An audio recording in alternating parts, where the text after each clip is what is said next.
మహారాష్ట్రలో కాంగ్రెస్ ఎమ్మెల్యేల మీద బీజేపీ పడితే, అక్కడ ఏక్నాథ్ షిండే గారి శివసేన పడితే, అక్కడ ప్రదేశ్ కాంగ్రెస్ కమిటీ అధ్యక్షుడు బాలాసాహెబ్ తొరాట్ గారు అంటారు, సామధాన భేద దండోపాయాలు ప్రయోగించి ఈ రాష్ట్ర ప్రభుత్వం మా ఎమ్మెల్యేలను గుంజుకుంటుందని చెప్తారు. ఇక రాహుల్ గాంధీ గారు అయితే మరింత విడ్డూరం. ఆయన గోవాలో తమ కాంగ్రెస్ పార్టీ అభ్యర్థులతో శపథాలు చేయించారు.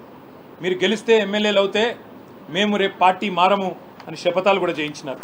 ఇక చెప్పుకుంటూ పోతే ఇంకా వింతలు విడ్డూరాలు చాలా ఉన్నాయి.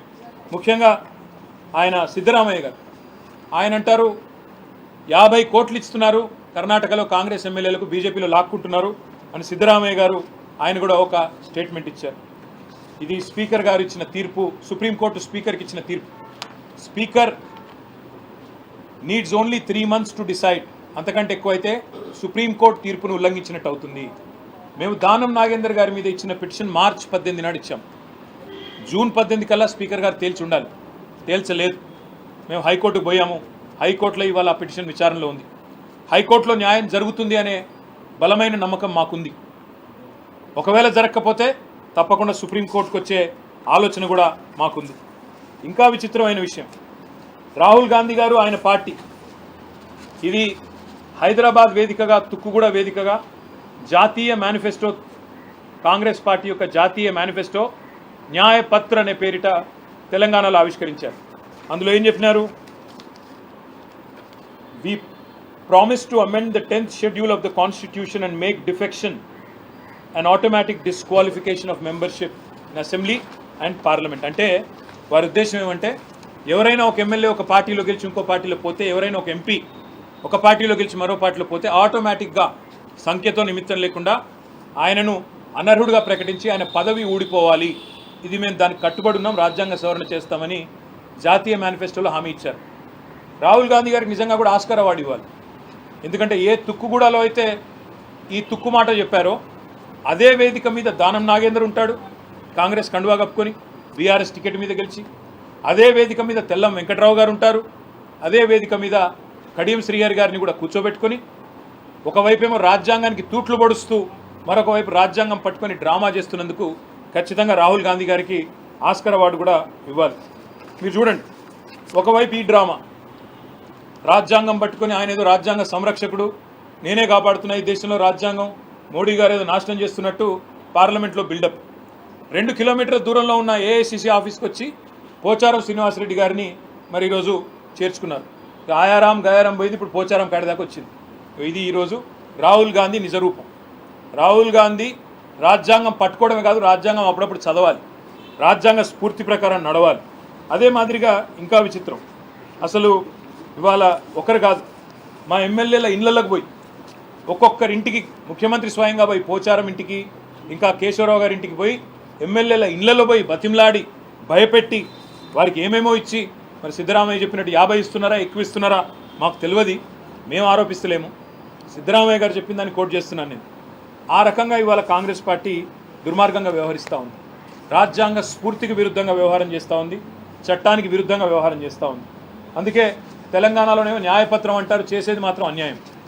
అందుకే మేము ఢిల్లీకి ఎందుకు వచ్చినామంటే, కాంగ్రెస్ పార్టీ యొక్క వైఖరిని జాతీయ స్థాయిలో దేశ ప్రజలకు తెలియచెప్పాలి. ఏ ఒక్క ఆప్షన్ కూడా వదిలిపెట్టకుండా జాతీయ స్థాయిలో కాంగ్రెస్ బీజేపీ రెండూ ఒకటే, ఎవరికి అనుకూలంగా ఉన్నప్పుడు వాళ్ళు ఆ రకంగా ప్రవర్తిస్తున్నారు అనే మాట చెప్పడానికి వచ్చినాం. దాంతోపాటు ఇది కేవలం మొదటి అడుగు మాత్రమే. దీని తర్వాత తప్పకుండా ఒకవేళ హైకోర్టులో న్యాయం లభిస్తుందని నమ్ముతున్నాం, తప్పకుండా న్యాయం గెలుస్తుంది. దానం నాగేందర్ గారితో పాటు పార్టీ మారిన 6 ఎమ్మెల్యేలు కూడా వెంటనే డిస్క్వాలిఫై చేస్తారని నమ్ముతున్నాం. ఎందుకంటే మా పార్టీ టికెట్ మీద ఎమ్మెల్యేగా గెలిచారు, మళ్ళీ ఆయనే రాజీనామా చేయకుండా సికింద్రాబాద్ ఎంపీగా కాంగ్రెస్ పార్టీ టికెట్ మీద బీఫామ్ మీద పోటీ చేశారు. అంతకంటే ఓపెన్ అండ్ షట్ కేసు అయితే ఏమి ఉండదు. ఇందులో ఇంకేదో చదవడానికి కానీ అర్థం చేసుకోవడానికి కానీ ఇంకేం లేదు. కాబట్టి మేము ఆలోచిస్తున్నది న్యాయం లభిస్తుంది హైకోర్టులో అని.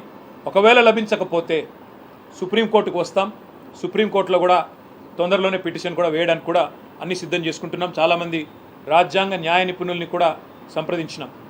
అదే మాదిరిగా ప్రెసిడెంట్ ఆఫ్ ఇండియాని కూడా అవసరమైతే కలుస్తాం. మా పార్టీ లీడర్లందరూ కూడా వస్తాం, ప్రెసిడెంట్ ఆఫ్ ఇండియా గారిని కలుస్తాం, ఎలక్షన్ కమిషన్ పెద్దల్ని కలుస్తాం, అదేవిధంగా అవసరమైతే లోక్సభ స్పీకర్ని, రాజ్యసభ చైర్మన్ని కూడా కలుస్తాం.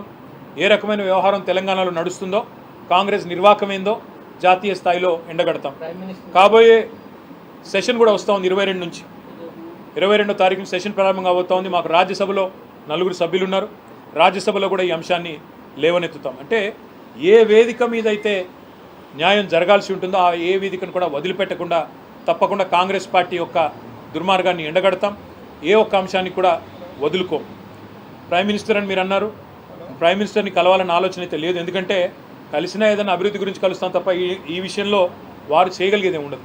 కాబట్టి ఎలక్షన్ కమిషన్ కానీ ప్రెసిడెంట్ కానీ కస్టోడియన్స్ ఆఫ్ కాన్స్టిట్యూషన్ ఎవరైతే ఉన్నారో వారిని కలుస్తాము. కలిసి తప్పకుండా జాతీయ స్థాయిలో మాకు తెలంగాణలో జరుగుతున్న నిర్వాకం ఏదైతే ఉన్నదో దీన్ని ఎండగడతామని చెప్పి కూడా మీకు తెలియజేస్తూ సహకరించిన తెలుగు మీడియా సోదరులకు కూడా పేరు పేరున ధన్యవాదాలు, నమస్కారం.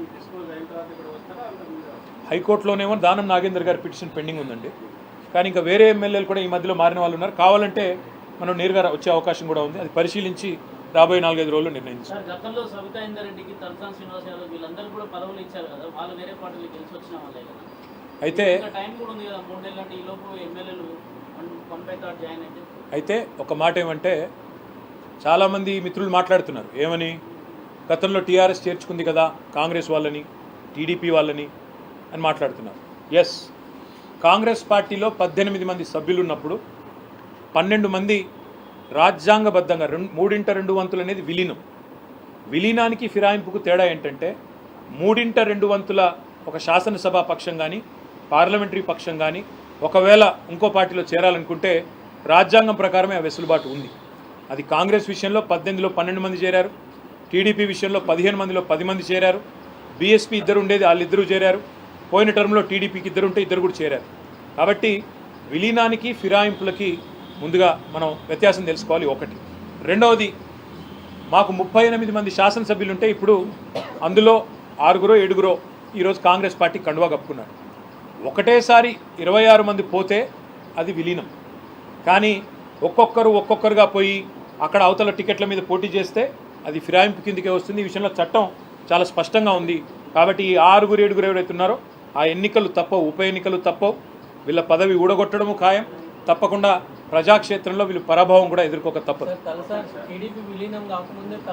ఆయన రాజీనామా చేశారు, మీరు తెలుసుకోండి. ఇప్పుడు నేనేమంటున్నా అంటే మీరు ఒకసారి గతంలోకి వెళ్ళి 8 ఏళ్ల కిందట ఏమైనా చూడదలుచుకుంటే చూసుకోండి. నేను అనేది ఏంటంటే ఇవాళ మాకు 38 మంది ఎమ్మెల్యేలు ఉన్నారు. అందులో 6-7 పార్టీ బైలాకి రాజ్యాంగానికి భారత రాజ్యాంగానికి విరుద్ధంగా ఇవాళ కాంగ్రెస్ పార్టీ వాళ్ళను కొనుగోలు చేసిందా, సామధాన భేద దండోపాయాలు వాళ్ళే చెప్పినట్టు ప్రయోగించిందా, మరి కాంగ్రెస్ పార్టీ చెప్పాలి. అన్నింటికి మించి హిపోక్రసీ, డబుల్ స్టాండర్డ్స్, ద్వంద్వ ప్రమాణాలు.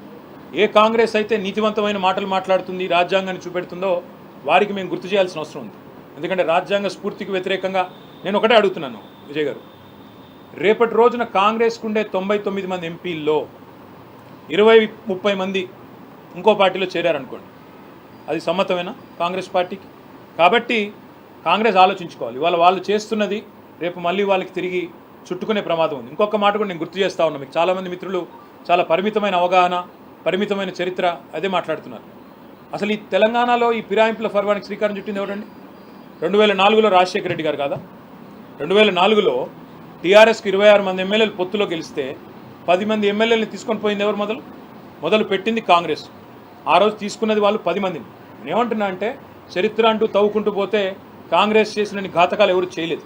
ఇప్పుడు నేను అనేదల్లా ఒక్కటే,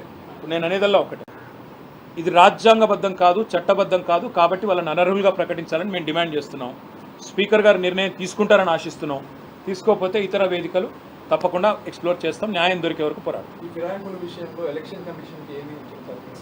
ఎలక్షన్ కమిషన్ కూడా తప్పకుండా కలుస్తాం. ఎందుకంటే ఎలక్షన్ కమిషన్ ఆనాడు వాళ్ళ అఫిడవిట్ కూడా ఇస్తారు. అఫిడవిట్లో స్పష్టంగా ఏ పార్టీ మీద పోటీ చేస్తున్నాం అనేది రాసి ఉంటుంది.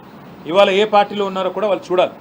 న్యాయ వ్యవస్థలు, రాజ్యాంగబద్ధమైన సంస్థలు తప్పకుండా సంస్కరణలు కూడా రావాల్సిన అవసరం ఉంది. ఎవరు ఫిరాయించినా వెంటనే అనర్హులుగా కావాలి అని కాంగ్రెస్ ఏదైతే న్యాయపత్రంలో చెప్పిందో అది అమలు కావాలని మేము కోరుతున్నాం.